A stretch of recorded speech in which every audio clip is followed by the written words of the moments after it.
السلام عليكم، واش حوالكم؟ ان شاء الله راكم لاباس. جيت نطلع عليكم طله خفيفه برك. انا راني نخدم في بلوزه وهراني مودرن. كما راكم تشوفوا خدمت الجزء العلوي هذا راهو بالمولاج، والجزء السفلي لا نخدمه بالطريقه التقليديه العاديه. انا هنا حبيت نقول لكم اذا كنتم مهتمين بالنوع هذا تاع لي فيديو، تشوفوا مقاطع مثلا نرتبهم ونوري لكم الخدمه، يعني ما تعودش من البدايه للنهايه لانه شويه الفيديو يجي طويل. يا اما تختاروا الطريقه الثانيه اني نحط كلش بالتفاصيل، بس بالطريقه هذه راح الفيديو يجي طويل ياسر. انا راح نديروا اجزاء.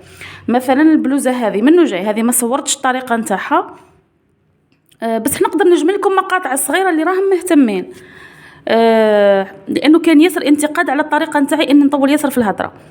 يا اما نحط لكم مقاطع وانتم تكملوا يعني نص الفهمه من عندكم، اكيد راح نشرح في الفيديو.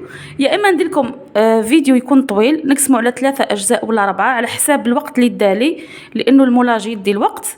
وكم عارفين كي تخدموا حاجه تقليدي كيما البلوزه ولا القفطان راهو يدي وقت طويل، يعني باه نشرح لكم، خاصه اللي راهي لاول مره راح تخيطها.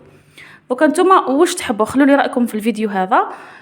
حاجه اخرى ثاني، البنات فضلا وليس امرا، ديروا ابوني للقناه نتاع خويا، راهو يدير فيها تعليم اللغه الانجليزيه، والايامات هذو راهو يحط تمارين ويشرحهم، يدير لي سوجي ويشرح لكم الحلول نتاعهم، يعني اللي عندها اولادها يتبعوا في الابتدائي متوسط ولا ثانوي. راح نخلي لكم ثاني رابط تاع القناه نتاعو في صندوق الوصف. وشكرا لكم البنات، وان شاء الله راح نبدا لكم في لي موديل تاع العيد.